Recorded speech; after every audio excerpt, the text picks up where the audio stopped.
Assalamualaikum warahmatullahi wabarakatuh. Perkenalkan, nama saya Muhammad Rauf dengan NIM 2513010111. Saya merupakan mahasiswa UIN Iman Bonjol Padang dari Prodi Hukum Keluarga dari lokal HKC. Tujuan video ini dibuat yaitu untuk memenuhi ujian akhir semester dengan mata kuliah fikih ibadah, yaitu tentang pengertian fardu kifayah dan penyelenggaraan sholat jenazah dalam Islam disertai dengan dalil. Baiklah, tanpa berlama-lama, mari kita masuk saja ke videonya. Yang pertama yaitu ada pengertian fardu kifayah. Fardu kifayah adalah kewajiban syariah yang dituntut kepada sekelompok mukallaf atau sekelompok orang, bukan setiap individu atau bukan perorangan. Jika sebagian kelompok telah melaksanakannya, maka kewajiban tersebut dianggap terpenuhi dan dosa terlepas dari yang lain. Namun, jika tidak ada yang melakukan hal tersebut, maka seluruh mukallaf akan berdosa. Menurut Imam Al-Nawawi, dinamakan fardu kifayah karena pelaksanaannya oleh sekelompok yang sudah cukup memenuhi tujuan syarak. Contohnya seperti sekelompok orang yang sudah mempelajari ilmu syarak, sholat jamaah 5 waktu, dan pengurusan jenazah. Untuk dalil fardu kifayah itu ada pada surat Al-Quran, surat At-Taubah ayat 122, yang berbunyi, dan tidaklah patut bagi orang-orang mukmin semua keluar berperang sekaligus. Sebab hendaknya ada yang tinggal dari setiap golongan tersebut untuk mempelajari agama dan memberi peringatan kepada kaum mereka ketika mereka kembali kepada mereka, agar mereka berhati-hati. Yang kedua yaitu penyelenggaraan jenazah dalam Islam, disertai juga dengan dalil. Yang pertama yaitu uh, sholat jenazah termasuk fardu kifayah yang menjadi tanggung jawab bagi masyarakat, bagi kita semua. Yang pertama yaitu ada memandikan jenazah.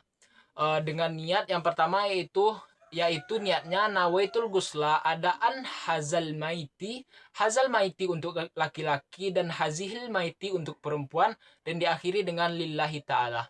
Caranya yaitu mandi sebanyak 3, 5, atau 7 kali atau lebih jika perlu dengan air dan daun bidara.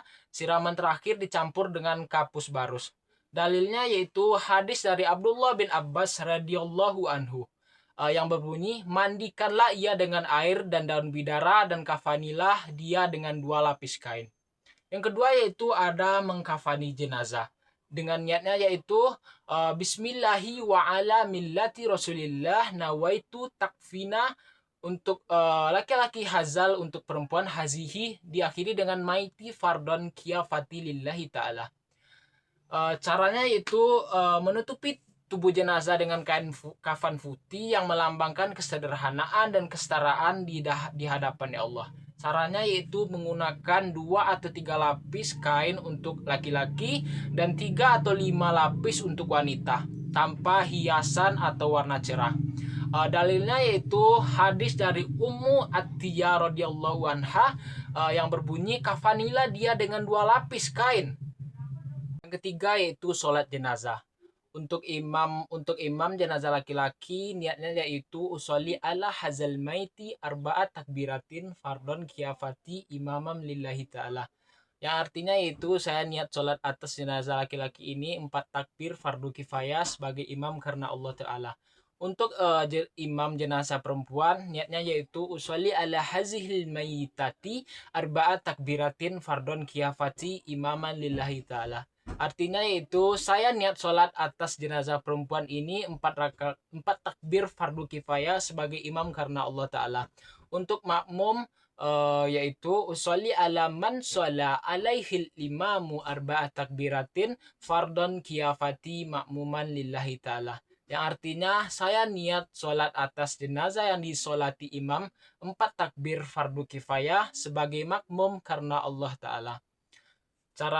Caranya yaitu berdirilah berjamaah mengangkat kedua tangan seperti sholat subuh atau takbiratul ikram, kemudian membaca surat Al-Fatihah setelah takbir pertama, sholawat Nabi setelah takbir kedua, doa untuk almarhum setelah takbir ketiga, dan salam terakhir takbir keempat.